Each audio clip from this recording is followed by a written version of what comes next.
Good morning, or should I say good afternoon? I'm not even sure what time it is, so I'm out here today. I finished the mold, the hard shell, everything's done. I demolded it last night because I figured out what the heck, I got it done. And today, this is the head. The details are perfect. Everything turned out perfect. Now all I have to do is pour some clay heads up. There's the logo in the back of the head. The ears look real good. They look real good. Oop, can't do that. But there's the details on the face. Everything turned out really good, guys. Okay, so the hard shell, I came out here with, hold on. Shut my air compressor off. Jesus, what an annoying noise. Okay, back to it. Okay, so I came out here this morning and I pretty much grinded off all the sharp edges around the edges here, nice and it's not sharp or anything. So, and the mold's back together again. I've got the wing nuts, see, holding it together. Now I just have to melt some clay, which I don't have a lot of. I know I won't be able to do a head with the amount of clay that I have right now. I mean, the whole thing doesn't get filled up, but I have to put layers and layers of clay in here. I pour the clay in melted liquid, slosh it around, capture all the details inside the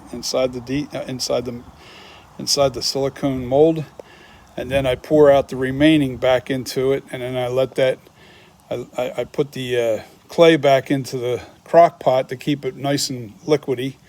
And I got to let that first layer of clay harden up, and then you repeat the process until you build up a nice thick.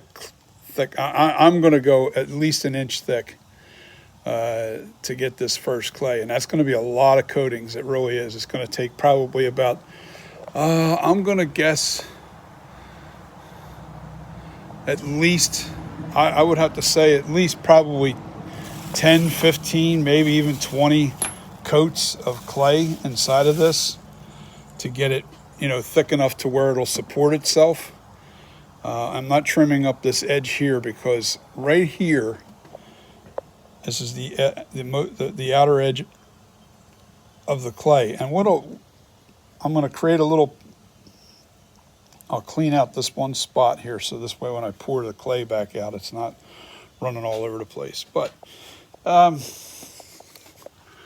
yeah, that's it. That's where we are. We are done. I just have to get clay, and then once I make a good copy of this master, my plan is to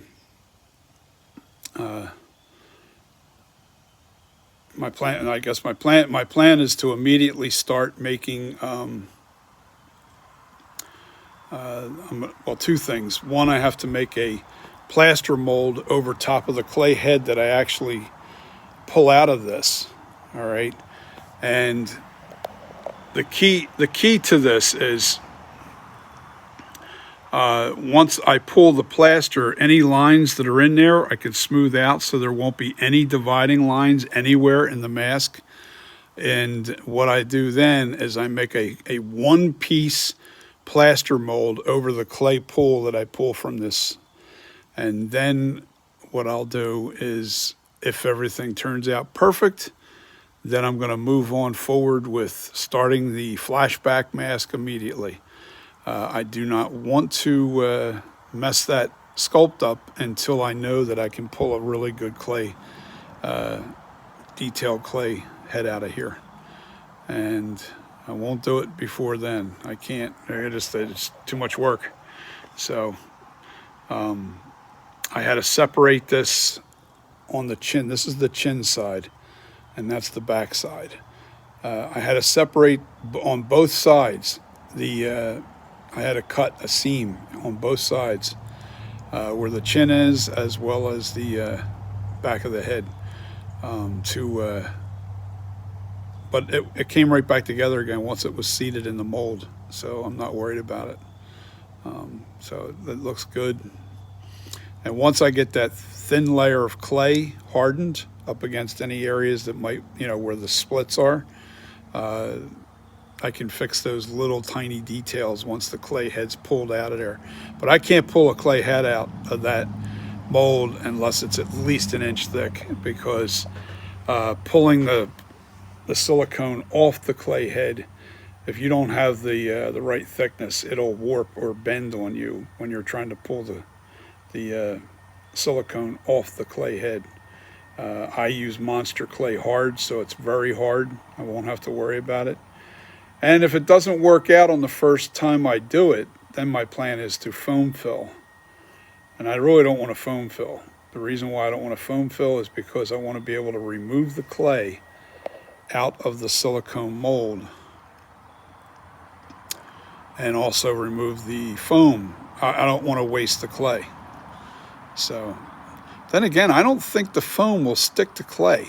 I think the foam will just, it'll create a little vapor barrier, actually a hard shell on the inside of the clay. So I don't think it'll stick. I can pull that clay away from that foam. I don't know. That's something to look into. But yeah, should produce a really nice clay head out of this. And now I'll have the ability to make multiple heads out of clay. It's a lot of work because you gotta constantly you liquefy your clay, put it in there, slosh it around, get a nice thin coat on it, let it harden, and then repeat the process until you build up that thickness. So it takes time.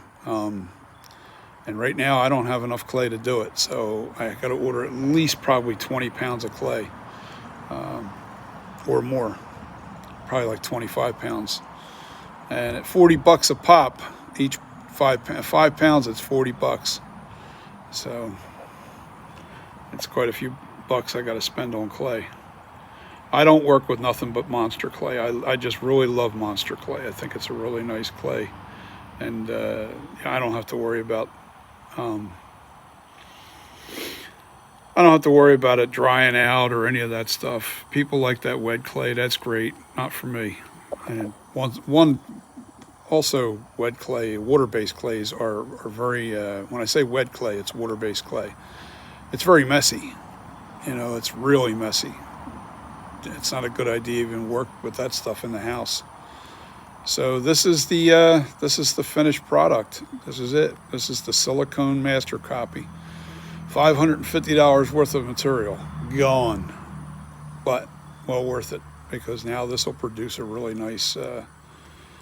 Should produce some nice castings of the master copy, and I'll be able to make multiple heads from this. Yep, that's the plan. And the nice thing about this is I only need this silicone one time, because this will be my base shape for everything that I do. And then what I do is I just age it on the clay. When I pull the clay head out of there, I can get rid of the seams, any kind of lines that I don't want. All right, B, go away. There's nothing on that thing for you.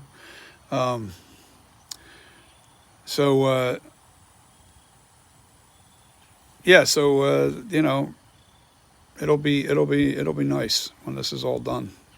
Boy, this thing was sharp, had razor sharp. I had to grind it. I took my grinder out here and made a hell of a mess, but it really turned out really nice. Now I can handle it and I don't have to worry about getting cut. There's still a little bit of weight to this between the silicone and the what do you call it, the plastic hard shell. But if that was stone, that thing would have been that would have sucked trying to manipulate that around, trying to slosh cast it. That's what they call that when you slosh.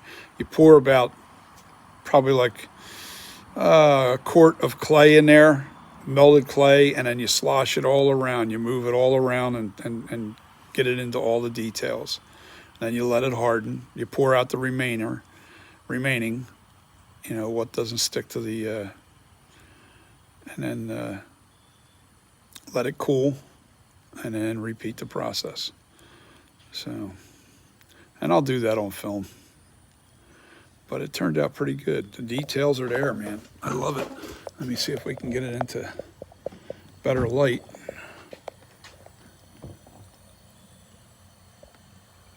Oh yeah, the lips are perfect. Oh man, it just really turned out. It was a nice sculpt. I'm really happy with this. Yes, there's a little bit of separation right there on the neck. That's nothing I'm worried about. I'll show you what I'm pointing at. Right here. Once that clay hits that, that'll cover that right up. And even if there's a little bit of leaking in there, I can sculpt that away. You know what I mean? I can fix that, because that'll be an outie. In other words, when the clay goes in there, and if it goes inside of that silicone, it'll stick out on the surface of the master copy, and you just have to smooth it out and then texture it, and you'll be good to go. It's not going to leak that much. But that's it. That is the finished master silicone mold. And the process is a little time consuming, nerve-wracking because of the amount of money that you spend on your material. You definitely don't want to make a mistake, that's for sure, because it's costly. So I'm going to jump off of here, guys, because the only thing, what do I have to do now? I have to go melt some clay. I am going to put like 1 or 2 coats in here, and I'll come back later on to show you what that looks like. But I'm going to put my tools away and clean up out here a little bit, because I grinded and I got all this powdered fiberglass or whatever, this resin, powdered resin all over the deck here. And I want to blow that all off. That's why I had the air compressor on. Blow it all away. But you guys have a wonderful day, and I will see you later on tonight with a coat of clay in here, just to show you what's going on. You guys, I hope you guys like the content. If you don't, hit the like button for me, will you please? And share the content. Let everybody know about what's going on here at Custom Corpses. Anyway, peace. I'll see you later on today. I should have a coat in there. I'm going to at least get a couple coats in there. And then I have to wait for the clay to come. I have to wait for the order to come in of the monster clay to finish it. All right, guys, peace. I will see you on the next video. Well, later on today. I'll be back on later on today. Bye.